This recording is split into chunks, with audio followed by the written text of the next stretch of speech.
का बार बार क्या होगा यहाँ पर उल्लेख होगा। तो अब हम समझ जाएंगे कि इस टाइम पीरियड के पशुपालन भी किया करते होंगे और गाय को अत्यधिक महत्व दिया करते होंगे। समझ में आ रहा है? तो अब ये जो पूरा अनुमान लगाया जा रहा है ये बेसिकली किसके हिसाब से लगाया जा रहा है? ऋग्वेद के हिसाब से लगाया जा रहा है। क्लियर? अच्छा, क्या दिक्कत आ रही थी सर? ठीक है, चल यहाँ पर बात क्या होने वाली है? ऋग्वेद के ही आधार पर हम राजनीतिक जीवन समझेंगे। हम यहाँ पे सामाजिक व्यवस्था, आर्थिक और धार्मिक व्यवस्था समझते हैं। एक और छोटा सा एग्जांपल लेता हूँ आपको, ठीक है? जस्ट इमेजिन कि हमें चंद्रगुप्त मौर्य के बारे में पढ़ना है। किसके बारे में? चंद्रगुप्त मौर्य के बारे में। सुना है इसका नाम? पहले जब टाइमलाइन पढ़े थे तो नाम सुनाया था इसका। जब हमें चंद्रगुप्त मौर्य के बारे में सुनना होता है तो हम क्या करते हैं? किसी एक बुक का रेफरेंस ले सकते हैं कि बुक में लिखा हुआ है कि चंद्रगुप्त नाम का एक राजा हुआ करता था जिसके अंडर में बहुत बड़ा क्षेत्र हुआ करता था, इतने प्रकार के सैनिक हुआ करते थे, राजा का काम ये होता था। और ये सब जानकारी हमें मिलती है एक बुक से, एक बुक से। और ये बुक लिखी थी कौटिल्य ने जो कि उसका मंत्री था, और बुक का नाम था अर्थशास्त्र। सुना है हिस्ट्री में हमने इसका नाम। तो अर्थशास्त्र में जो जो चीजें लिखी है उसके आधार पर हम ये कह सकते हैं कि मौर्य काल में सामाजिक व्यवस्था ऐसी रही होगी, राजनीतिक व्यवस्था ऐसी रही होगी। उस अर्थशास्त्र में लिखा हुआ है कि 18 अधिकारी रहते थे जिन्हें तीर्थ कहा जाता था। तो अब हमें समझ में आ जाता है कि मौर्य काल में कितने अधिकारी रहे होंगे? 18 अधिकारी रहे होंगे। ठीक है, तो अब ये जो सारी जानकारी मिल रही है हमें किससे मिल रही है? ऋग्वेद से ही मिल रही है। और इसके आधार पर अब हम देखने वाले इनका राजनीतिक जीवन। समझ में आई ये चीज? यहां तक किसी को कोई डाउट तो नहीं? ठीक है, जो नए लोग हैं उनको भी चीजें क्लियर हुई। ठीक है, वैसे पुराने लोग तो पहले पढ़ चुके हो ये चीजें, परंतु फिर से इसलिए समझाई गई ताकि बाकी के लोग भी कनेक्ट कर पाए। समझ गए?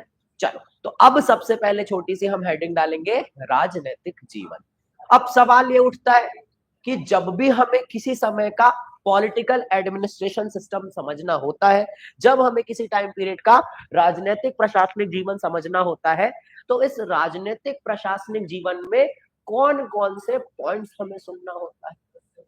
ठीक है, सवाल तो ये उठता है कि जब भी हमें किसी समय का राजनीतिक जीवन पढ़ना है, ठीक है, अभी जैसे कि हड़प्पा था, अब आ गया है वैदिक, लेटर वैदिक आएगा, महाजनपद आएगा, फिर आगे बढ़ते जाएंगे, टाइम पीरियड चेंज होता रहेगा, परंतु टॉपिक में क्या लिखा हुआ था सिलेबस में हमारे?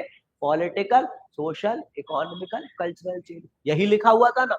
तो अब हर टाइम पीरियड के लिए हमें राजनीतिक जीवन पढ़ना है।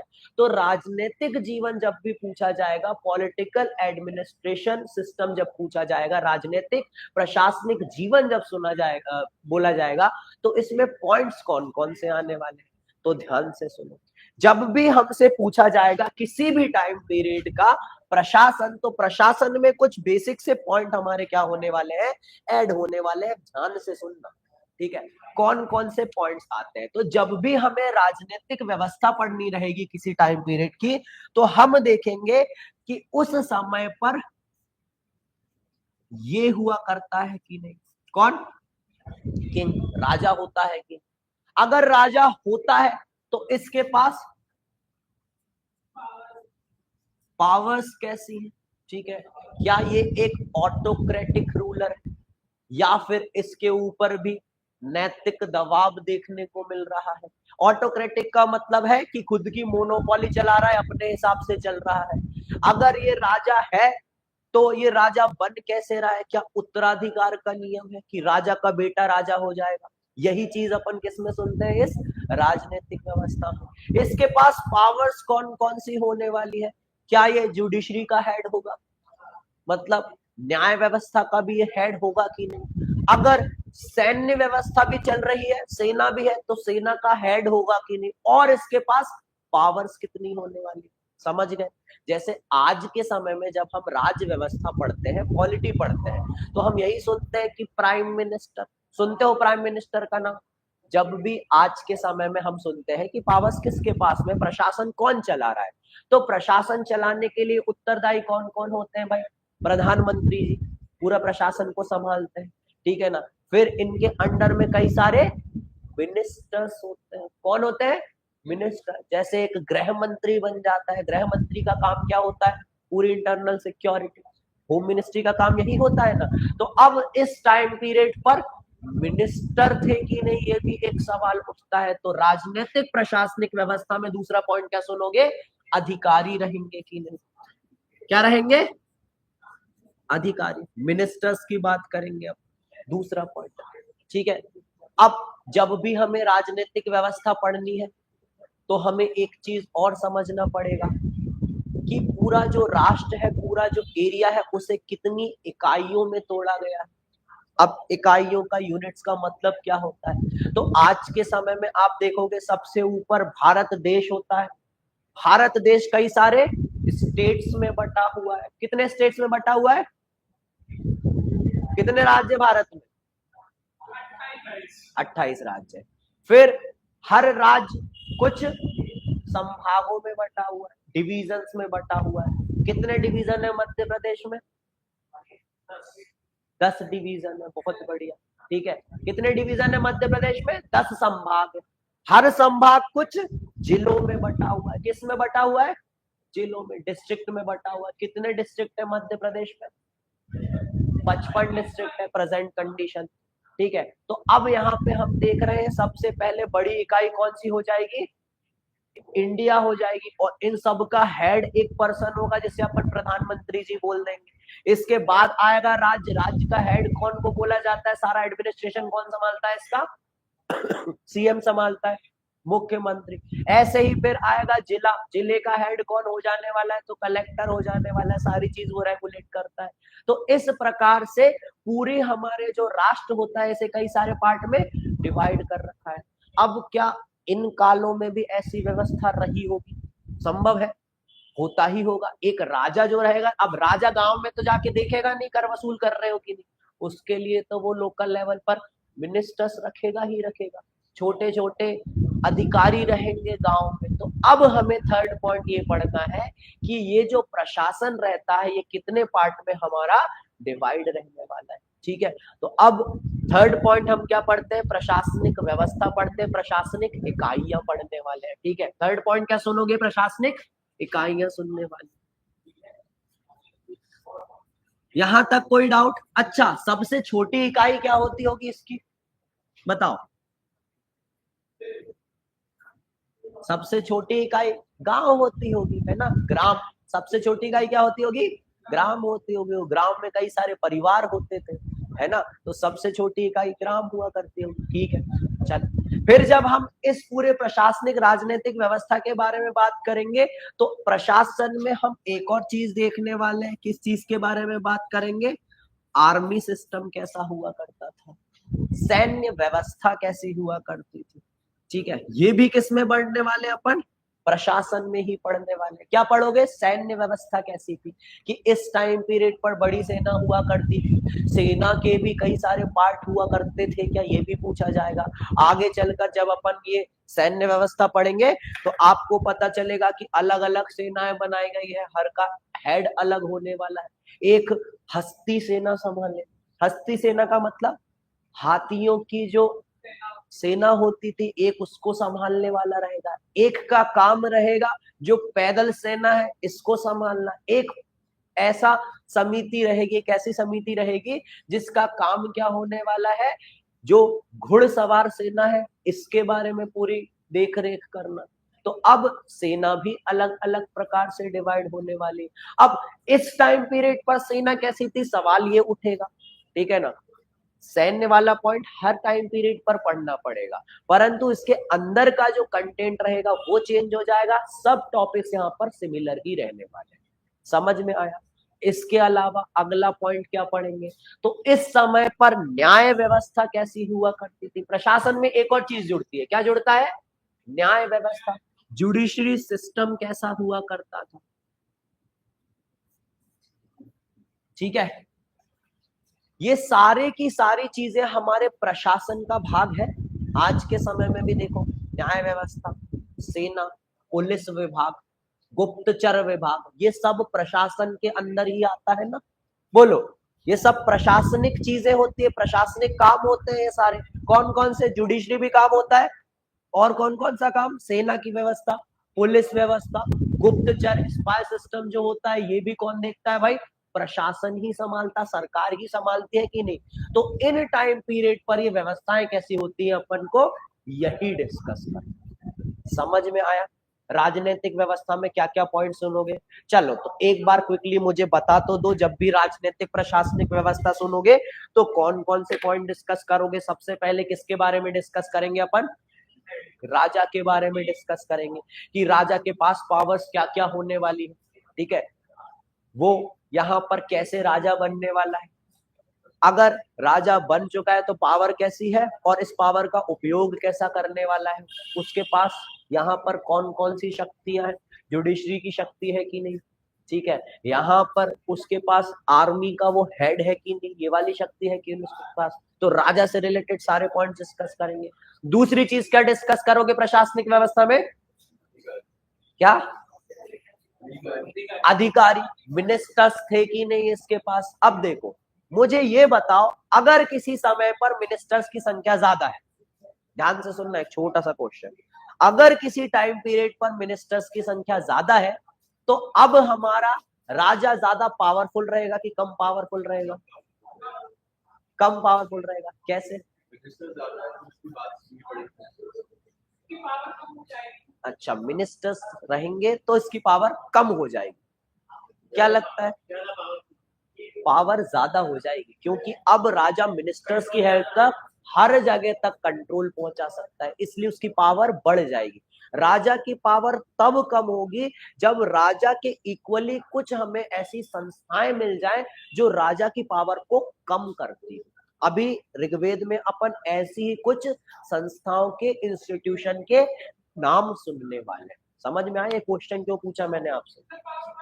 पावर बढ़ जाएगी, एक राजा रहेगा, उसके पास बहुत सारे अधिकारी, अब अधिकारी हर एक चीज का कंट्रोल करके अल्टीमेटली सूचना किसको देने वाले हैं? राजा को देने वाले। तो राजा की पावर बढ़ जाएगी, जितने ज्यादा अधिकारी उतनी ज्यादा क्या मिलेगी अब उसे? पावर। अब देखो, पहले एक सेना का अधिकारी रहेगा, एक पुलिस का अधिकारी रहेगा, अब की बार उसने एक राजस्व का भी अधिकारी बना दिया। किस चीज का? राजस्व। राजस्व मतलब रेवेन्यू का भी हेड बना दिया। तो अब राजा के पास क्या आ जाएगा? रेवेन्यू भी आ जाने वाला है। अब बताओ राजा की पावर बढ़ी कि कम हुई?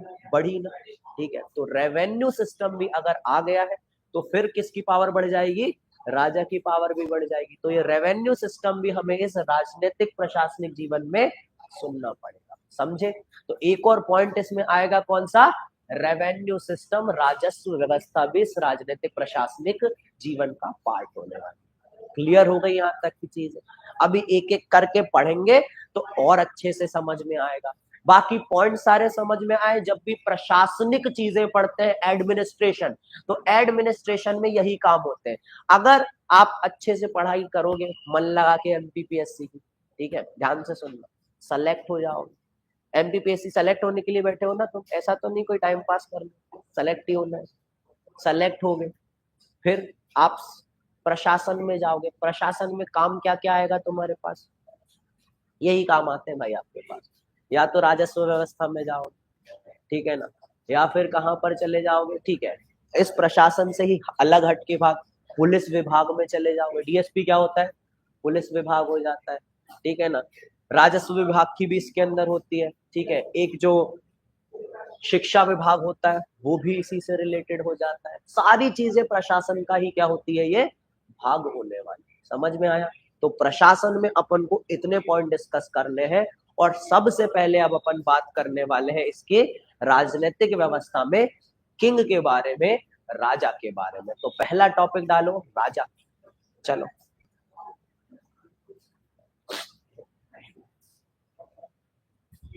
ठीक है, सबसे पहले अपन राजा के बारे में ही सुनते हैं, ठीक है? नहीं लिख लिया क्या? लिखा नहीं? चलो तो एक काम करते हैं, पहले यही डिस्कस करते हैं, प्रशासनिक इकाई डिस्कस कर लेते हैं, ठीक है? सुनो जरा, राजा बाद में करें, पहले सुनो। अब इस टाइम पीरियड पर जो सिस्टम होने वाला है वो कितनी इकाइयों में बटा हुआ रहने वाला है, ठीक है? सबसे छोटी इकाई क्या होती थी, उससे बड़ी इकाई क्या, सबसे बड़ी इकाई क्या होती थी? तो ये जो हमारी वैदिक सभ्यता होने वाली है, सबसे पहले तो एक चीज याद रखना, ये एक ग्रामीण संस्कृति होने वाली है। क्या होने वाली है? ग्रामीण संस्कृति। अब सवाल ये उठता है कि ग्रामीण संस्कृति से मतलब क्या है? क्या मतलब होता है भाई ग्रामीण संस्कृति का? हाँ, क्या मतलब होता है ग्रामीण? ग्रामीण परिवेश होगा, गांव का माहौल होगा। गांव का माहौल का मतलब क्या होता है, थोड़ा सा डिस्क्राइब करें। ग्रामीण संस्कृति का मतलब क्या होता है ये बताओ। इससे पहले कौन सी सिविलाइजेशन पढ़ के आए थे तुम? Indus valley. और उसे हमने बोला था कि अर्बन सिविलाइजेशन, शहरी सभ्यता थी। क्यों बोल रहे थे शहरी सभ्यता? प्रॉपर ड्रेनेज सिस्टम था, प्रॉपर सड़कें हुआ करती थी, बड़े बड़े नगर हुआ करते थे जो कि ब्रिक्स से बने हुए थे, बिल्डिंग्स हुआ करती थी। और तो और दूसरे देशों के साथ ट्रेड भी हुआ करता था। ये सारे एलिमेंट्स हमें ये शो करते हैं कि ये सिविलाइजेशन एक अर्बन सिविलाइजेशन, ठीक है ना। ग्रामीण संस्कृति का मतलब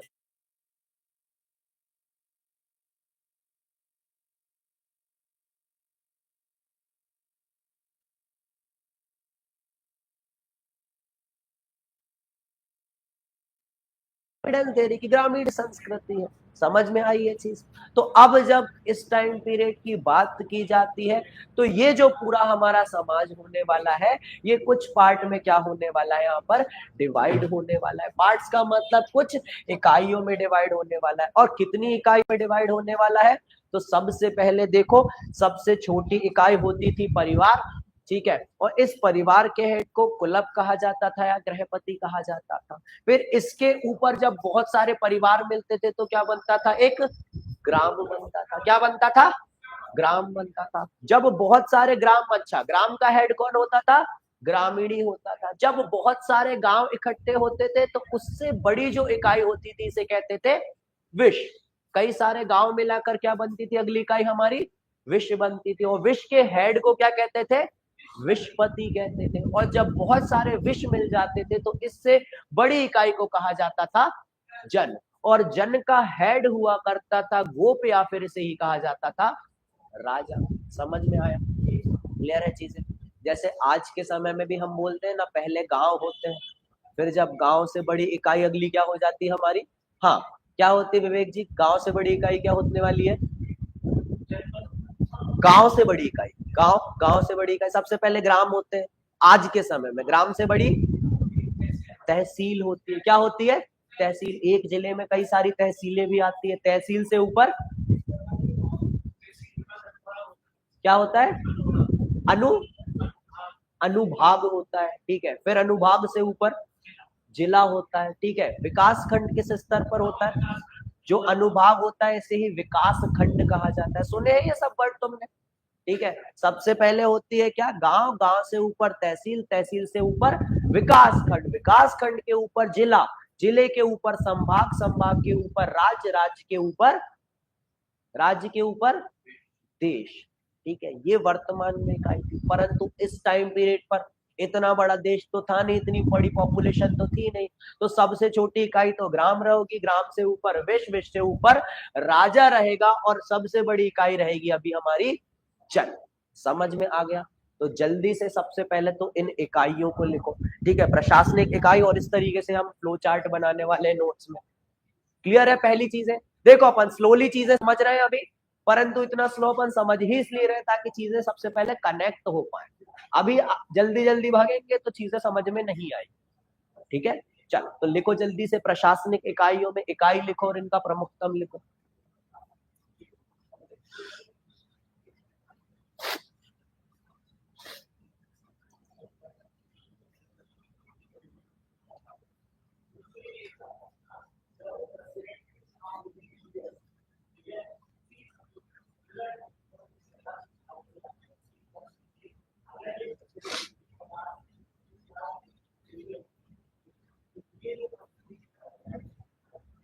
कोई डाउट यहां तक किसी को? ये सब चल रहा है ऋग्वैदिक टाइम पीरियड, है ना। कौन सा टाइम पीरियड चल रहा है हमारा? फ्रॉम 1500 बीसी टू 1000 बीसी तक का टाइम पीरियड, ठीक है। 1500 से लेके 1000 बीसी तक का टाइम पीरियड चल रहा है हमारा। जी सॉरी।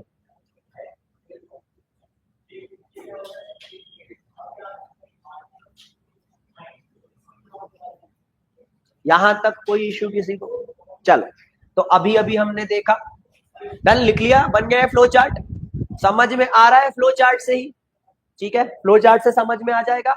ये देखो, इसे अपन लिख भी सकते हैं, क्या लिख सकते हैं कि कई परिवारों से मिलकर एक ग्राम बनता है, और ग्राम का हेड क्या कहलाता था, कई बार इसे ग्रामीणी भी कहा, ग्राम के हेड को क्या कहा जाता था, ग्रामीणी कहा जाता था, ठीक है। ग्रामों से मिलकर बनता था विश्व, विश्व का हेड कौन होता था, विश्वपति। कई विश्वों से मिलकर बनता था जन, और जन के हेड को कहा जाता था गोप कहा जाता था, या फिर राजा कहा जाता था, क्या कहा जाता था, गोप या फिर राजा कहा जाता था। इसे ही जनस्य गोपा भी कई बार कह दिया करते थे, ठीक है। तो ये मिलते हैं सारे प्रमाण हमें ऋग्वेद में। क्लियर है सारी चीजें, पहली चीज समझ में आ गई। इकाई क्या थी, सबसे छोटी इकाई क्या होने वाली, परिवार, परिवार से ऊपर ग्राम, ग्राम से ऊपर विश्व, विश्व से ऊपर जन, ठीक है। समझ में आ गई, यहां तक की कोई दिक्कत तो नहीं, आगे बढ़ जाए फिर। अब एक पर्सन आने वाला है जिसका नाम रहेगा राजा। तो पहले तो मुझे ये बताओ कि क्या इस टाइम पीरियड पर कोई राजा हुआ करता हो, लगता है तुम्हें ऐसा, कोई राजा नाम का पर्सन हुआ? अच्छा, अभी इससे पहले हमने क्या पढ़कर आए थे, Indus valley civilisation. Indus valley civilisation में राजनीतिक व्यवस्था पढ़ी, क्या वहां पे राजा का नाम सुना था हमने किसी? हम अल्टीमेटली इस पॉइंट तक पहुंच नहीं पाए थे कि कोई एक राजा रहा होगा, ठीक है ना। हम एक मत तक पहुंच पाए थे क्या, नहीं पहुंच पाए थे।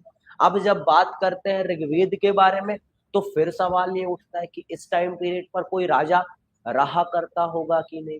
तो जब ऋग्वेद की बात करते हैं, तो ऋग्वेद से हमें एक चीज पता चलती है कि इस टाइम पीरियड पे भाई एक राजा तो हुआ करता था, राजा हुआ करता था, ये बात तो बिल्कुल सही बात है। लेकिन ये राजा कौन हुआ करता था, जो कबीले हुआ करते थे, क्लैन हुआ करते थे, इसका हेड होता था, एक पर्सन तो था जो कि क्या कर रहा था, अपने कबीले को हेड कर रहा होता था, इसे ही राजा कहा करते थे। इस राजा के बहुत ज्यादा इंपॉर्टेंट से काम नहीं थे, बस इसके सिंपल से कुछ काम थे। पहला काम क्या था कि अपने जो क्लैन है इसकी रक्षा करना, और अपने आसपास के जो क्लैन है उनसे पहली चीज तो क्या करना, रक्षा करना। और दूसरा काम क्या था, तो ध्यान से सुनो, इस टाइम पीरियड के लोगों में युद्ध हुआ करते थे, ठीक है। इस टाइम पीरियड, ये जो टाइम पीरियड रहेगा हमारा वैदिक काल, यहाँ पर एक क्लैन से दूसरा क्लैन क्या करने वाला है, एक कबीले से दूसरा कबीला लड़ने वाला है, ठीक है। और ज्यादातर ये फाइट क्यों हुआ करती थी, तो क्यों हुआ करती थी ज्यादातर फाइट, तो इस टाइम पीरियड पर पशुपालन को सबसे ज्यादा इंपॉर्टेंट माना जाता था। किस चीज को, पशुपालन, एनिमल हस्बेंड्री, और काऊ को सबसे महत्वपूर्ण धन माना जाता था। तो बस ये जो लड़ाइयां होती थी, ये लड़ाइयां किस लिए होने वाली है, दूसरों के पशु को अपने साथ लेकर आने को, ठीक है। और ये टाइम पीरियड चल रहा है हमारा ऋग्वैदिक टाइम पीरियड। तो युद्धों में नेतृत्व करना भी किसका काम होने वाला है, राजा का ही काम होने वाला है। समझ में आ गया। अब सवाल ये उठता है, राजा के पास पावर्स कैसी थी, बताओ। तो राजा के पास पावर कैसी हुआ करती थी, ऑटोक्रेटिक रूल हुआ करता था क्या? अच्छा, बार बार ये शब्द बोल रहा हूं मैं, ये ऑटोक्रेटिक रूल का मतलब क्या होता है, पहले तो मुझे ये बताओ। एकाधिकार पूरी तरीके से चलाना, इसका मतलब क्या होता है? हाँ, राजा के पास पूरी पावर होने वाली है, ठीक है। तो क्या लगता है, लास्ट बेंच से पूछते हैं भाई, ऐसा होता होगा इस टाइम पीरियड पर? हाँ, क्या लगता है, राजा के पास पूरी पावर होगी इस टाइम पीरियड पर, सब चीज अपने हिसाब से चलाता होगा? बताओ, कुछ तो बोलना पड़ेगा भाई। देखो, शांत रह के अपन को क्लास अटेंड नहीं करनी, नींद आ जाती है, नहीं, आंसर तो देना पड़ेगा। हाँ, क्या लगता है, पूरा पावर होती होगी? हाँ, उनके साइड वाले भाई बताए जरा, होती होगी पावर, ठीक है, सही बात है, पूरी पावर होती होगी। चलो, तो अब आगे बढ़ते हैं, पावर कितनी होती थी ये बात कर लेते हैं। तो सबसे पहले तो एक हेडिंग डालो, राजा, और उसके बारे में ये बात लिखो कि पहला उसका काम था जनजातियों का नेतृत्व करना, युद्ध, और दूसरा यहाँ पर क्या करवाना, यज्ञनाश करवाना। जल्दी से पहले राजा के बारे में ये पॉइंट लिखो, फिर अपन सुनते हैं आगे की चीजें।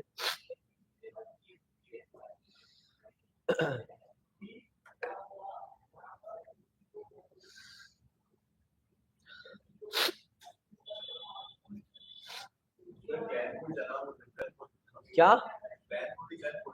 हाँ, जन मतलब ऊंची इकाई होती थी, सबसे बड़ी इकाई होती थी। हाँ, इस टाइप का ही मतलब अजम्पशन ही लगा सकते हैं, एग्जैक्ट तो कह नहीं सकते। बाकी क्लैन सिस्टम चलता था उस टाइम पे, कबीले हुआ करते थे। जन, हाँ ऐसा कह सकते हो आप।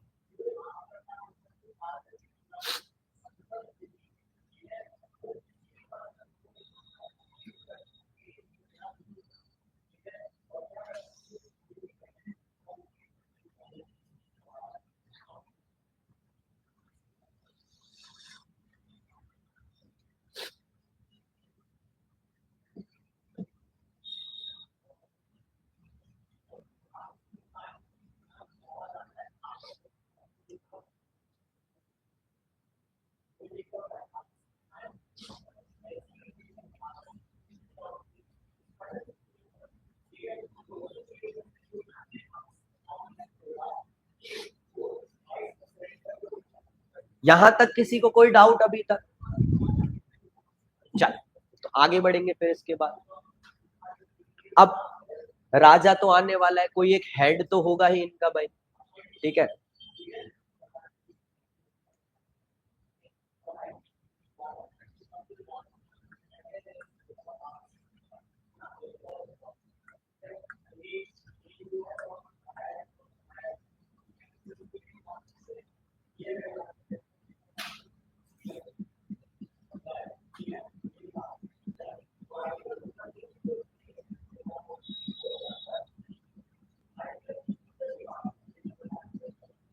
Clear, done.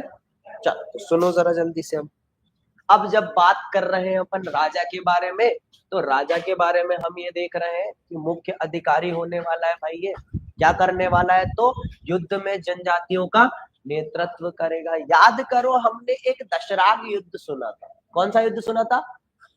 है ना, वो भी कुछ ऐसा ही युद्ध था। एक कबीला हेड कर रहा था सुदा, उसके अगेंस्ट में 10 यहाँ पे क्या हुआ करते थे, अलग अलग कबीलों के हेड थे, युद्ध कर रहे थे। जीता कौन था? सुदास जीता था, ठीक है ना। दोनों के गुरुओं का नाम भी बताया था। एक को है लीड कर रहे थे वशिष्ठ जी, दूसरे कौन थे? विश्वामित्र जी, ठीक है ना। वशिष्ठ जी जीत जाने वाले। क्लियर है चीजें? तो ये हमें प्रूफ मिल रहा है इस 7वें मंडल से। दशराग युद्ध का वर्णन मतलब कुछ ना कुछ यहाँ पे क्या हुआ करते थे, युद्ध करे जाते हैं। अब आगे बढ़ते हैं। इस टाइम पीरियड पर राजा ऑटोक्रेटिक होता होगा कि नहीं, ये भी सवाल आता है। सही बात है। तो इस टाइम पीरियड का जो राजा होने वाला है, ये पूरी तरीके से ऑटोक्रेटिक नहीं था। मतलब इस टाइम पीरियड का राजा निरंकुश नहीं था, उसके ऊपर कुछ ना कुछ दबाव रहता ही था, ठीक है। जैसे आज के समय में बोला जाए, हमारे इंडिया में क्या ऑटोक्रेटिक रूल चलता है? बताओ, चलता है क्या? डेमोक्रेटिक रूल चलता है। 5 साल तक गवर्नमेंट आपके हाथ में, अगर आपने उचित कार्य किया तो अगली बार आपको फिर से चुना जाएगा। अगर कुछ कार्य आपने सही रूप से नहीं किए तो जनता के द्वारा क्या किया जाएगा, आपकी सरकार को हटा दिया जाएगा। सही बात है कि नहीं? समय में चलता है। कुछ देश लेकिन ऐसे नहीं है ना। कुछ देश ऐसे नहीं है, जैसे कि एक आध देश का नाम सुना जहाँ पे ऐसा लगता है हमें ऑटोक्रेटिक टाइप का रूल चलता होगा, जहाँ पे जो हेड हुआ करते हैं उसे चुना नहीं जाता है रेगुलर बेसिस पर। नॉर्थ कोरिया, बहुत बढ़िया एक नाम आया। बिल्कुल ऐसा कहते हैं कि वहां पे राजा का ही रूल चलता है, अपने हिसाब से ही रूल चला। आज के समय में भी ऐसे ही बहुत सारे देश पहले भी हुआ करते थे, जहां पर जो मेन परिवार हुआ करते थे वही अपने सिनेरियो आगे बढ़ाए थे कि उनका बेटा ही राजा बन जाता। ये चीजें बहुत पुराने समय से चलती हुई आई, ठीक है। तो इस टाइम पीरियड पर ही राजा का बेटा राजा बनता था, परंतु उसके पास पावर ऑटोक्रेटिक रूलर वाली नहीं थी, उसका शासन निरंकुश नहीं रहता था, ठीक है। समझ में आया? तो राजा तो था, कबीले का हेड तो होता था, परंतु ऐसा नहीं कि अपने मन से किसी को भी बोल दे कि डेथ सेंटेंस दे दे, ऐसा नहीं होता। क्लियर है चीजें? नहीं, राजा का नाम नहीं होता था कोई। ऐसा नहीं कि कोई अशोक, चंद्रगुप्त मौर्य, अकबर जैसा राजा मिले, ऐसा कोई राजा होता नहीं था एक्चुअली, ठीक है। कुछ एक छोटे मोटे राजा के, परंतु बड़ा ऐसा कोई राजा हमें मिलता नहीं है। जैसे वो सुदास नाम का राजा था, ठीक है, परंतु ऐसा कोई बड़ा रूलर हमें देखने को नहीं मिलता है। क्लियर है चीजें? क्यों नहीं मिलता है? क्योंकि रिसोर्सेज ज्यादा नहीं। अभी तक छोटे छोटे एरिया में ही ये लोग काम कर रहे हैं, इनको बहुत ज्यादा राजस्व नहीं मिल रहा है। जब तक रेवेन्यू नहीं मिलेगा पैसा नहीं आएगा, बड़ी आर्मी नहीं रहेगी इनके पास, अभी आप सुनोगे, जब तक बड़ी आर्मी नहीं, ज्यादा पैसा नहीं, तब तक ज्यादा बड़े एरिया में रूल नहीं कर पाओगे, जब तक ज्यादा बड़े एरिया में रूल नहीं करोगे तब तक आप फेमस कैसे हो पाओगे? सही बात है कि नहीं? अशोक क्यों फेमस हुआ भाई? अशोक क्यों फेमस था? क्यों फेमस था? क्योंकि उसने पूरे इंडिया को रूल कर लिया था। और एक बहुत ज्यादा फेमस राज्य था जिसका नाम था कलिंग, कलिंग को जाके हरा दिया। सुना है ये कलिंग वॉर?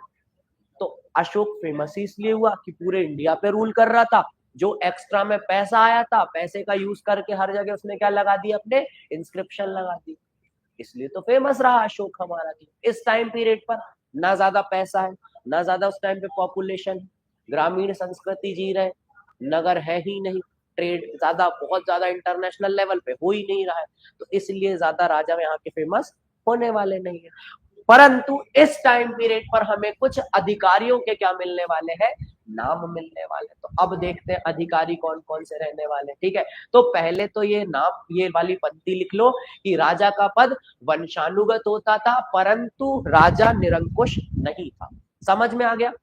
अब ये निरंकुश क्यों नहीं था, इसके मैं आपको एग्जाम्पल दिखाने वाला हूँ कि कैसे निरंकुश नहीं होने वाला है। ठीक है, हर चीज को प्रूफ करेंगे अपन, ऐसा नहीं कि केवल सुन लिया और आगे बढ़े, हर चीज को प्रूफ करेंगे कि निरंकुश क्यों नहीं था।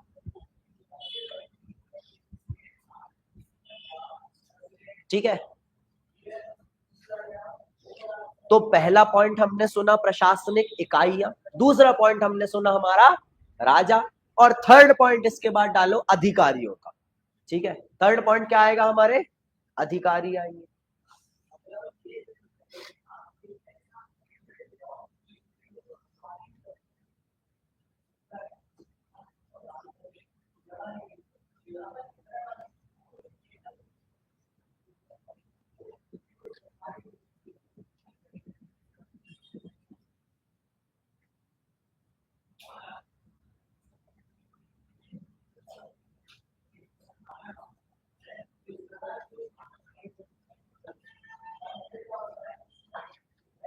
अच्छा, अगर ऐसा देखा जाए, पुराने समय में जो राजा वाला सिस्टम चलता था, डिक्टेटरशिप वाला सिस्टम, ये अच्छा था कि डेमोक्रेटिक रूल अच्छा होता था?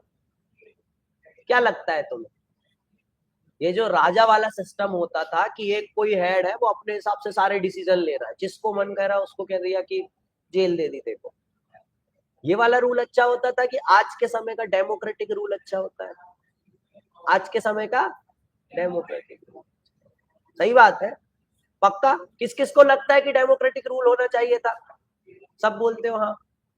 ऐसा जस्ट रेज हैंड, पूरा रेज करो हाथ भाई, जिस जिसको लगता है कि हाँ डेमोक्रेटिक रूल ही होना चाहिए था। अरे दो ही हाथ, अभी तो सब हाथ, तभी तो सब बोल रहे थे। लगता है कि नहीं डेमोक्रेटिक? हाँ भाई मीत, क्या लगता है डेमोक्रेटिक? हाँ भाई समर, डेमोक्रेटिक होना चाहिए था? नहीं होना चाहिए था। इधर बोलते डेमोक्रेटिक होना चाहिए था। आप लोगों को नहीं लगता डेमोक्रेटिक? अरे तो भाई रेस करो ना, ऐसा हाथ उठाओ पूरा, हाथ उठाने में भी क्या बुराई है? अच्छा मुट्ठी बंद कर लो, अगर ये बिल्कुल ये पंजा दिख रहा है तो मुट्ठी बंद कर लो, हाथ तो उठाओ। ठीक है, डेमोक्रेटिक रूल मतलब होना चाहिए था पुराने समय। ठीक है, अच्छी बात। मतलब कल को कोई युद्ध हो जाए, सामने आर्मी खड़ी हो, और तुम क्या करो, सारे अधिकारियों की मीटिंग बिठाओ और निर्णय करो कि युद्ध करना है कि नहीं, सबका पहले समर्थन लो। ऐसा करना चाहिए था? बताओ, अभी तुम्हारे पास एक सेना है, पता चल रहा है तुम्हें कि बगल के पड़ोसी राजा ने क्या कर दिया, तुम्हारे ऊपर अटैक कर दिया है, तो अब तुम्हारा जो राजा है इसको क्या करना चाहिए? पहले हर एक राज्य के हेड को पहले बुलाना चाहिए, तुम प्रांत से आओ और मीटिंग करो, डिसाइड करते हैं मिलके कि अपन को इनके विरुद्ध लड़ना है कि हाथ जोड़ लेना है। ऐसा करना चाहिए था क्या? हमारे इतिहास में कुछ एक ऐसे गणतंत्र रहेंगे, ठीक है, जो क्या काम करने वाले हैं, जो काम यही करने वाले हैं जहां पर कोई एक राजा नहीं होगा, बहुत सारे छोटे छोटे राजा होंगे, आपस में मिलकर शासन चलाएंगे, परंतु वो गणतंत्र हमारे इतिहास में बचे ही नहीं। क्यों नहीं बच पाए? क्यों नहीं बच पाए? क्योंकि उनके समय में लोग कौन कौन से थे? चंद्रगुप्त मौर्य जैसे, अशोक जैसे, एलेक्जेंडर द ग्रेट जैसे, इनके सामने छोटे छोटे निर्णय लेने वाले जो राज्य रहेंगे, ये बच पाएंगे क्या? इसलिए कहते हैं कि समय के हिसाब से स्वयं को बदल लेना चाहिए। आया समझ में? उस समय पर शायद ये राजा वाला सिस्टम ही सही रहा हो। समझ में आया? थॉट चेंज हो गया तुम लोगों का? उस टाइम पीरियड पे राजा सिस्टम शायद सही रहा होगा। अगर राजा नहीं होते तो इसका मतलब तो क्या होता, कोई भी बाहर का आक्रमणकारी आकर अटैक करता और हमारे इंडिया पर रूल कर ले।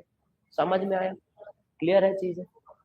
डन? यहां तक की कोई कहानी, कोई दिक्कत तो नहीं? चलो तो अब पहले कुछ अधिकारियों के नाम सुन लो। एक अधिकारी का नाम लिखा हुआ है क्या? पुरोहित। पुरोहित का काम क्या होता था? राजा की हेल्प करना अनुष्ठानिक कार्यों में। ठीक है, तो लिखो जरा जल्दी से। Adviser to the king and used to perform religious rituals for the king. पहले अधिकारी का नाम क्या लिखा हमने? पुरोहित होता था इस टाइम पीरियड पर। अच्छा, क्या इस टाइम पे बहुत सारे अधिकारी मिलेंगे? बहुत सारे अधिकारियों का उल्लेख नहीं मिलेगा, केवल कुछ एक अधिकारी मिलेंगे। जैसे एक कौन रहेगा? पुरोहित रहने वाला है। कौन रहेगा? पुरोहित रहने वाला है। ठीक है, यस, कोई डाउट यहां तक? लिखो जल्दी से पुरोहित। इसके अलावा और भी कुछ अधिकारी रहेंगे अपन सुनने वाले, उनके नाम भी।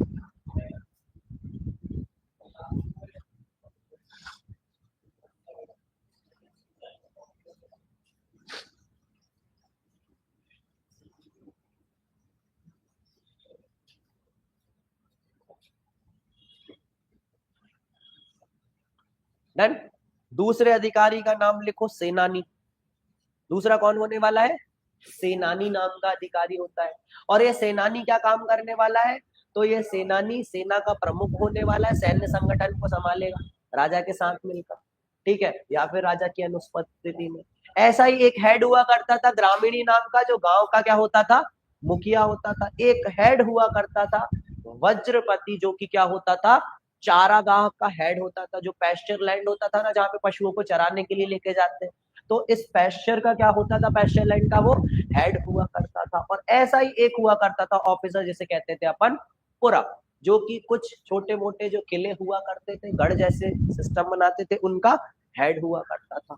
परंतु केवल इतने ही अधिकारी मिलते हैं, बहुत ज्यादा अधिकारियों का यहाँ पे हमें उल्लेख नहीं देखने को मिलता है। क्लियर है चीजें? हाँ, पहले लिखो, फिर अब इससे क्या समझ में आता है वो मैं आपको बताऊंगा।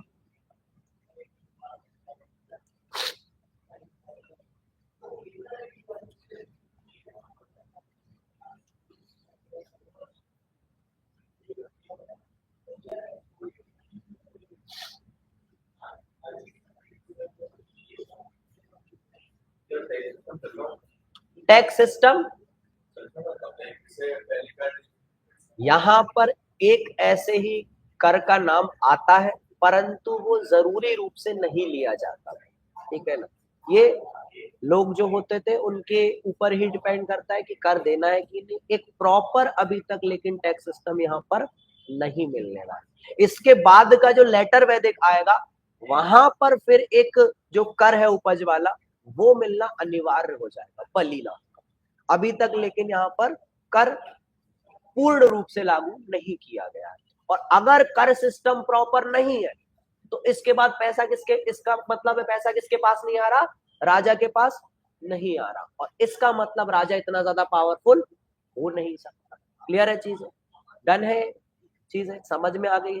चलो, अब इस टाइम पीरियड की जब बात की जाती है, हाँ लिख लिया सभी ने इतना पॉइंट? अधिकारियों के नाम लिख लिए? अब सुनो जरा ध्यान से। हमने अभी तक कितने पॉइंट सुने भाई? 3 पॉइंट सुने। सबसे पहला पॉइंट राजनीतिक प्रशासनिक व्यवस्था में क्या पढ़ा है?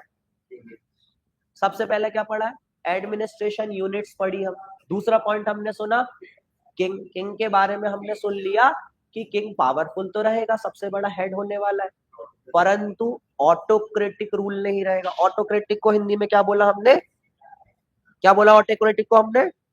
हाँ, ऑटोक्रेटिक को क्या बोलेंगे कि भाई इसका जो शासन रहेगा निरंकुश नहीं रहेगा, कुछ ना कुछ इस पे अंकुश लगा रहेगा। ठीक है ना? निरंकुश नहीं रहेगा ये शासक।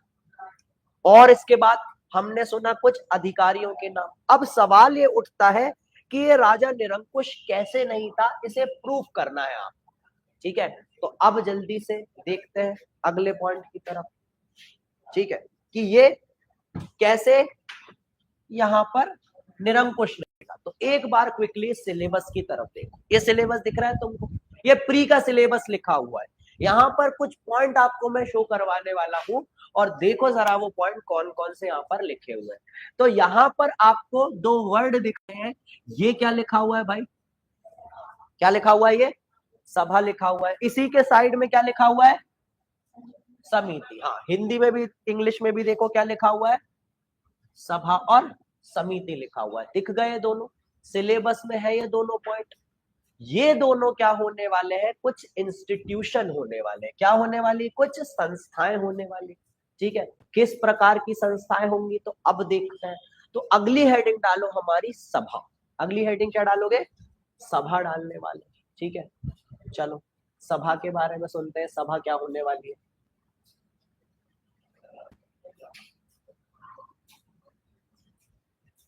अगली चीज क्या सुनने वाले अपन, सभा सुनने वाले।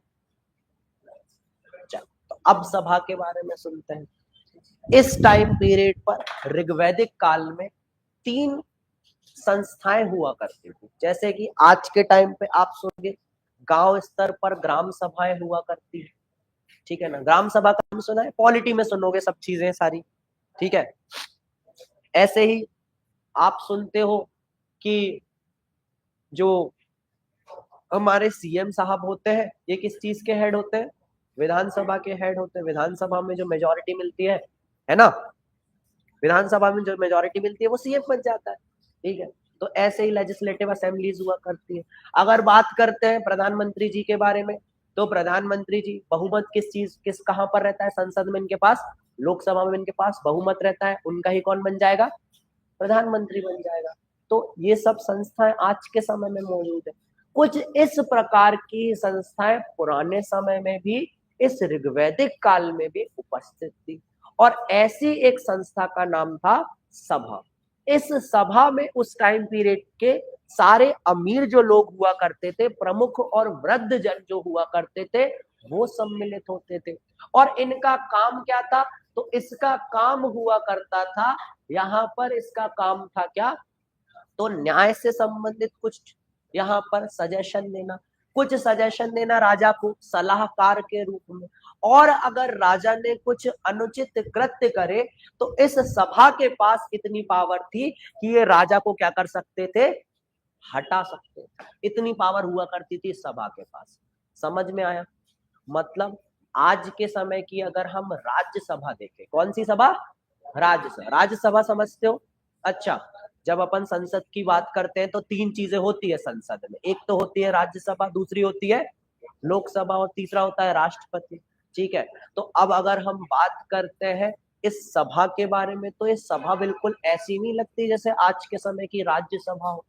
सही बात है कि नहीं, राज्यसभा में क्या होते हैं, जितने भी जो प्रमुख लोग होते हैं, अच्छे लोग होते हैं राजनीति में काफी सारे टाइम से, उन्हें लेकर जाया जाता है राज्यसभा में। ठीक है, तो एक प्रकार से जैसी राज्यसभा आज के समय में चलती थी, ऐसी ही वैदिक काल में भी एक सभा होती थी। और इस सभा में सारे जो प्रमुख और वृद्धजन हुआ करते थे वो शामिल हुआ करते थे। और इनके पास इतनी पावर हुआ करती थी कि ये राजा को उसके पद से हटा दे। समझ में आया सभा का मतलब, यहां तक किसी को कोई डाउट है क्या। चलो, और इस सभा से रिलेटेड कुछ फैक्चुअल पॉइंट अब आपके सामने लिखे हो। फैक्चुअल पॉइंट्स क्या क्या होने वाले हैं, तो इसका काम क्या होने वाला है, न्याय करना। और ऋग्वेद में इसे कितनी बार उल्लेखित किया गया है, अरे बोलो रे, 8 टाइम्स। ठीक है, इसके बाद लिखा हुआ है, इसका उल्लेख हमें अथर्ववेद में भी मिलेगा। कहां मिलने वाला है, तो इसका मतलब ये हुआ कि वैदिक टाइम पीरियड पर भी ये सभा रहने वाली है। इसके बाद जब लेटर वैदिक आएगा तब भी ये सभा सिस्टम तो चलेगा। समझ गए, अभी वैदिक ऋग्वेदिक एरा में कितनी बार उल्लेखित है, 8 बार। इसके बाद आने वाला है अथर्ववेद में भी इसका उल्लेख। मतलब ये सभा समिति जो होने वाली है ये वैदिक काल में भी चलेगी, मतलब ऋग्वैदिक काल में भी। और जो उत्तर वैदिक काल आएगा, लेटर वैदिक, तब तक भी ये सारी संस्थाएं क्या होने वाली है, कंटिन्यू होने वाली। सही बात है, क्लियर है चीजें। अब इसके अंतर्गत हमें क्या पढ़ना है, तो इसके चेयरमैन को क्या कहा जाता था, सभापति कहा जाता था। इनका चुनाव होता था सभी लोगों का। और सभा को यहाँ पर राजा को हटाने का भी क्या था, अधिकार हुआ करता था। ये हमारा एक इंस्टीट्यूशन हो गया जिसका नाम रहा सभा। क्लियर हो गई चीजें। अब ये सभा में सोचो, इनके पास अधिकार है, वृद्धजनों के पास, जितने भी एलिट्स ग्रुप है इनके पास अधिकार है कि किसको हटा देंगे, राजा को। फिर राजा को भी अब डिसीजन सोच समझ के लेना पड़ेगा कि नहीं, बताओ। अब राजा को डिसीजन सोच समझ के लेना पड़ेगा, इसका मतलब कि वो एक ऑटोक्रेटिक रूलर नहीं हो सकता। तो लिखो जल्दी से अब इस सभा के बारे में, फैक्चुअल पॉइंट्स हमें याद करना है क्योंकि प्री में इससे क्वेश्चन आने वाले हैं। क्लियर? लिखो जल्दी से सभा के बारे में। पहला इंस्टीट्यूशन हो गया हमारा। अच्छा, इसमें कौन शामिल रहेगा, तो वृद्धजन शामिल होने वाला है और जितने भी एलिट ग्रुप होने वाला है वो शामिल होने वाला है। ठीक है, ये देखो, एल्डर्स एंड नोबल्स। सभा में कौन शामिल होगा, एल्डर्स एंड नोबल्स। नोबल्स का मतलब क्या होता है, जो प्रमुख लोग होने वाले हैं वो शामिल होने वाले हैं इसमें। यहां तक कोई डाउट किसी को?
डन?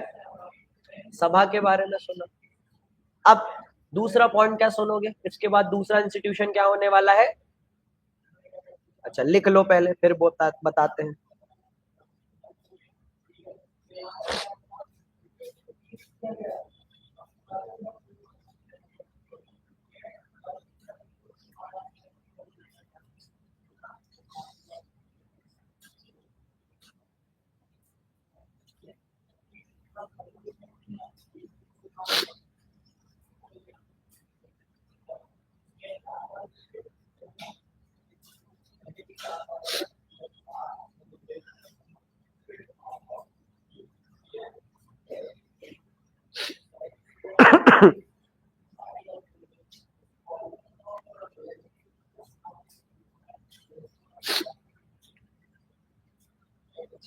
चलो बढ़े फिर आगे। यहां तक कोई डाउट तो नहीं सभा के बारे में? अब सुनते हैं इसके बाद आगे। तो अब सभा आ गई हमारी। अब आने वाली है दूसरी इंस्टीट्यूशन, जिसका नाम होने वाला है क्या, जिसका नाम क्या होने वाला है? अरे तेज बोलो भाई, समिति। कौन सी दूसरा इंस्टीट्यूशन अब हमारा? समिति आने वाला है। चलो तो दूसरा हेडिंग बनाओ समिति के बारे में। अब ये समिति क्या होने वाली, सवाल ये उठता है। तो समिति अब होने वाली है, एक और ग्रुप होने वाला है समिति, और इस समिति के बारे में खासियत ये होने वाली है कि इस समिति में जन का हर एक अडल्ट शामिल होने वाला है, हर एक वयस्क क्या होने वाला है, शामिल होने वाला है। और ये सब वयस्क आपस में मिलकर क्या करने वाले, राजा का चुनाव करने वाले। और इस समिति में मेल और फीमेल दोनों को क्या किया जाने वाला है, शामिल किया जाने वाला है। मतलब इसमें पुरुष भी शामिल रहेंगे और महिलाएं भी शामिल रहने वाली। ठीक है, यही खासियत थी किसकी, समिति की खासियत होने वाली है। तो अब जैसे आज के समय में आपने सुना होगा लोकसभा इलेक्शन के बारे में, आज तक कभी तुमने वोट दिया है? कितने लोगों ने आज तक एक आध बार वोट दिया है? हाँ, आपने दिया। बाकी लोगों ने वोट, अच्छा आपने भी दिया है, बाकी लोगों ने वोट नहीं दिया। 18 के नहीं हो तुम लोग अभी? कोई बात नहीं, अब की बार देना अगर होते हैं तो। चलो, तो अब बात आती है किस चीज के बारे में, जब बात करते हैं समिति के बारे में, तो जैसे आज के टाइम पे लोकसभा के इलेक्शंस जब होते हैं तो हर वयस्क क्या कर सकता है, इलेक्ट कर सकता है, चुन सकता है। लोकसभा में वो चुनता है कि नहीं, हर वयस्क के पास अधिकार है ये वाला, जिसके पास वोटर आईडी है 18 से प्लस है जो। भारत का नागरिक है वो वोट दे सकता है और चुन सकता है अपने प्रमुख को। तो ऐसा ही कुछ हुआ होगा किस टाइम पीरियड पर, वैदिक टाइम पीरियड पर। इस समिति में होने वाले सभी वयस्क लोग और ये सब क्या करने वाले, राजा का चुनाव करने वाले। समझ में आया, क्लियर है चीजें। तो अब राजा का अगर चुनाव हो रहा है, भले ही वंशानुगत है, परंतु इस टाइम पीरियड पर अब हमें क्या मिल रहा है, चुनाव के भी हिसाब से मिल रहा है। तो राजा पूरी तरीके से नहीं हो सकता है। तो लिखो अब दूसरा पॉइंट, इसमें मेल और फीमेल दोनों क्या किया जाएंगी, इंक्लूड की जाएंगी, दोनों रहेगी समिति में। तो जल्दी से लिखो, एक प्रत्येक वयस्क सदस्य शामिल होता है, राजा के चुनाव संबंधित कार्य होते हैं और एक प्रकार की राजनीतिक संस्था थी। और इसमें टोटल कितनी बार उल्लेख किया गया ऋग्वेद में इसका, ठीक है, 9 टाइम्स इसका उल्लेख किया गया है। नहीं, सभी लोग शामिल होने वाले, सभी लोग, पूरे जितने भी वयस्क है सभी शामिल होंगे। हाँ, उनमें जनरली यहाँ पर जो भी एलाइड पर्सन जो ग्रुप होता था ना, उनको ऐसा बहुत ज्यादा सेलेक्ट नहीं किया, जितने भी वृद्धजन थे लगभग सबको शामिल कर लिया जाता था। ऐसा कोई अलग से शायद चुनाव जैसी चीजें नहीं मिलती एक्चुअली, क्योंकि इस टाइम पीरियड पे राजनीतिक व्यवस्था स्टार्ट ही नहीं हुई भाई, ठीक है। तो प्रॉपर राजनीतिक व्यवस्था है नहीं, तो चुनाव जैसे एक्चुअली में कुछ चीजें नहीं होंगी, लेकिन धीरे धीरे इसमें परिवर्तन आएगा। चलो, इसके बाद थर्ड नंबर पे एक और यहाँ पे इंस्टीट्यूशन का नाम लिखा हुआ है, क्या, विदत। क्या लिखा हुआ है ये, विदत। तो इस टाइम पीरियड पर 3 संस्थाएं मिलती है, सभा, समिति और विदत। और ये विदत भी ऐसी संस्था होने वाली है जिसका काम क्या होने वाला गया है, तो जो लूटा हुआ धन है युद्ध में, इसको कैसे डिस्ट्रीब्यूट करना है, यहाँ पर धार्मिक काम, सैन्य वाले काम, और इसके अलावा न्याय संबंधी काम भी कौन करती थी, ये विदत नाम की संस्था का काम था, ठीक है। चलो, तो थर्ड एक संस्था का नाम लिख लो जो हमें ऋग्वैदिक टाइम पीरियड की मिलती है, इसका नाम होने वाला है विदत। क्या नाम होने वाला है इसका, विदत। तो 3 हमने यहाँ पे इंस्टीट्यूशन पढ़े, सभा, समिति और विदत। कौन कौन सी 3 चीजें सुनी, सभा, समिति, विदत, तीनों के नाम लिखो, फिर बढ़ते हैं आगे अपन।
सभा, समिति और विदत, 3 के नाम सुन, राजनीतिक व्यवस्था में, ठीक है।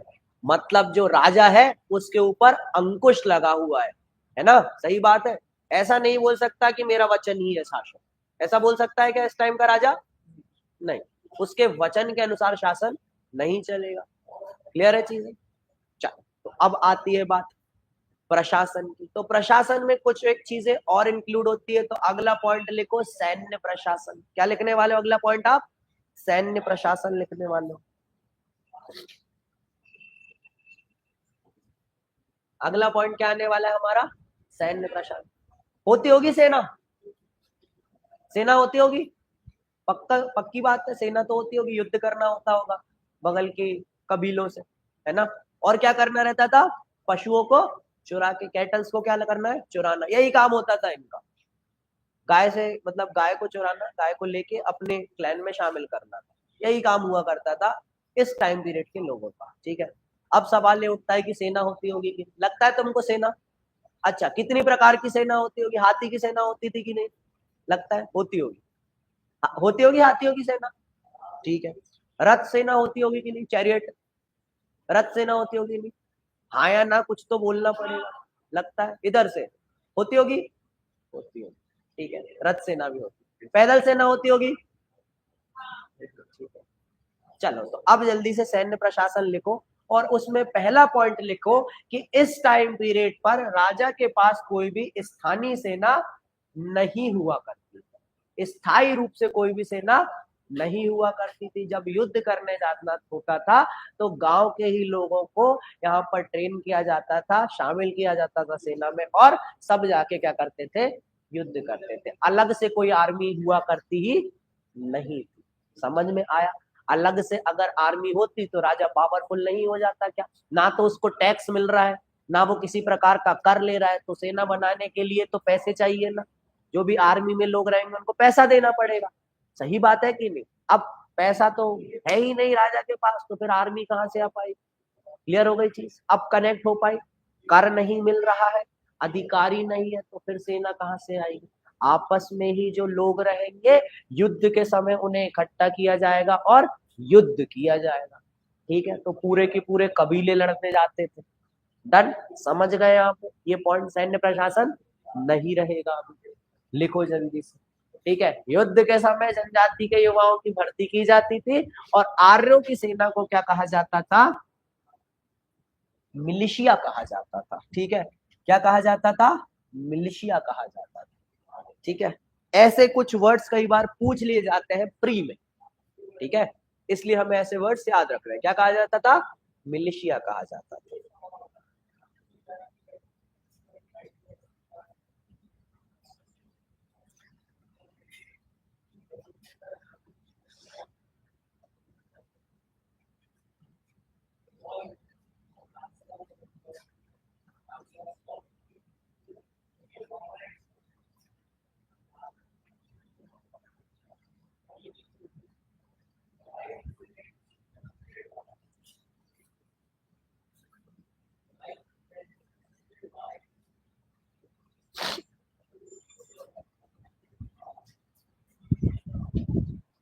क्लियर है चीजें? समझ में आई ये वाली चीज? ठीक है, बहुत बढ़िया उत्तर दिया था आप लोगों ने। होनी थी आर्मी, है ना? सब लोगों को लग रहा था बड़ी सी आर्मी रही होगी युद्ध करने के लिए, ठीक है। तो आर्मी थी क्या? स्थायी रूप से नहीं हुआ था। चलो अब अगला पॉइंट लिखेंगे अपन, जुडिशियल सिस्टम, न्यायिक व्यवस्था।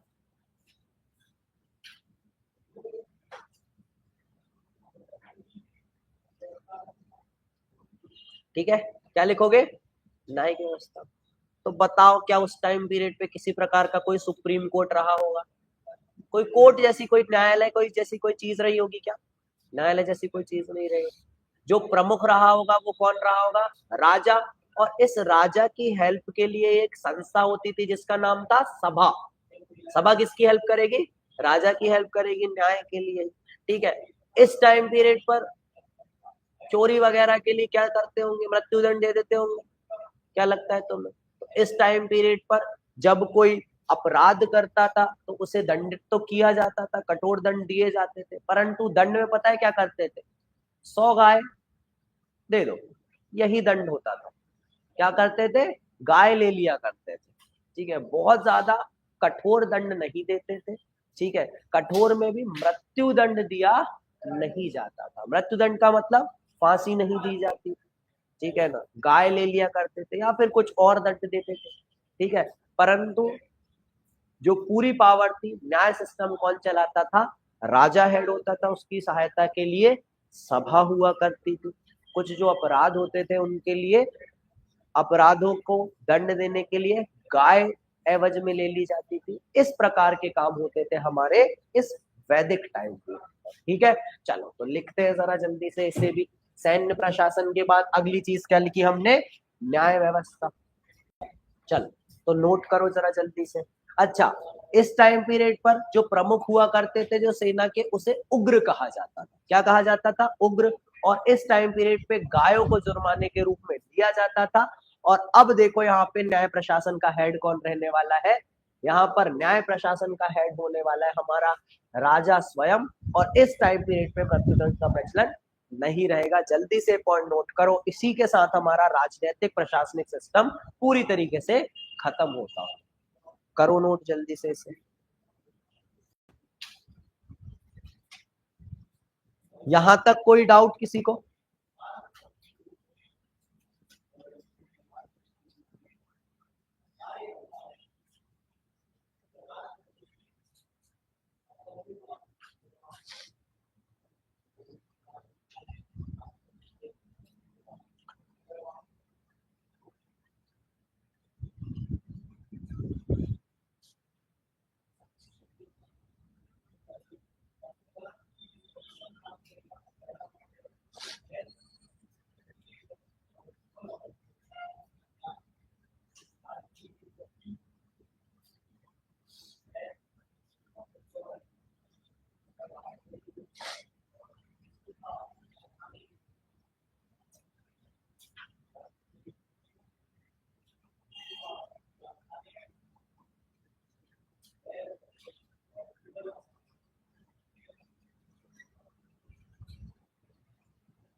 डन।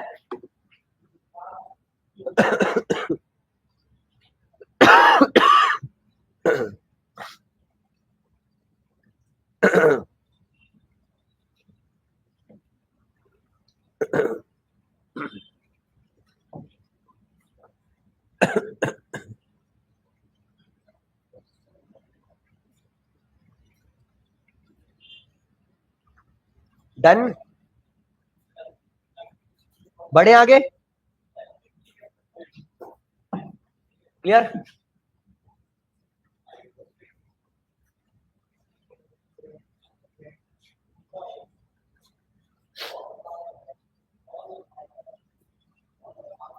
चलो, तो अब जब हमने राजनीतिक प्रशासनिक सिस्टम समझा तो कौन कौन से पॉइंट्स उन्हें एक बार फिर से रिवाइज करेंगे अपन। हाँ, मीत बताएगा हमें कौन कौन से पॉइंट्स उन्हें। भाई मीत।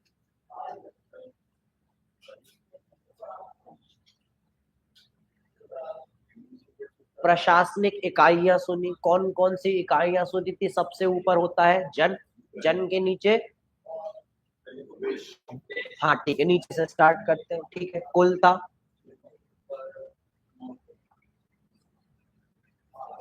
ग्राम, ग्राम के ऊपर विश, विश के ऊपर, ठीक है पक्का, यही 3 सिस्टम सुने थे। ठीक है, फिर दूसरा पॉइंट क्या सुना था हमने? हाँ, जनस्य के ऊपर, ठीक है, वो पॉइंट अपन ने पढ़ लिया था। इसके बाद हमने क्या सुन रखा था? इसके बाद हमने क्या सुन रखा था?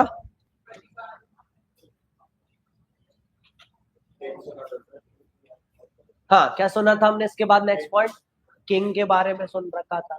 किंग के बारे में सुना था कि निरंकुश शासन नहीं चलता था, रहता वंशानुगत किंग था, परंतु निरंकुश शासन नहीं था। थर्ड पॉइंट हमने अधिकारियों का सुना। अधिकारियों का सुनने के बाद फोर्थ पॉइंट हमने क्या सुना? सभा समिति विधत के बारे में सुना। फिफ्थ पॉइंट हमने सुना सैन्य प्रशासन की स्थायी सेना नहीं। छठवां पॉइंट हमने क्या सुना था? सॉरी, न्यायिक व्यवस्था, न्यायिक सिस्टम कैसा रहने वाला है। और सातवां सिस्टम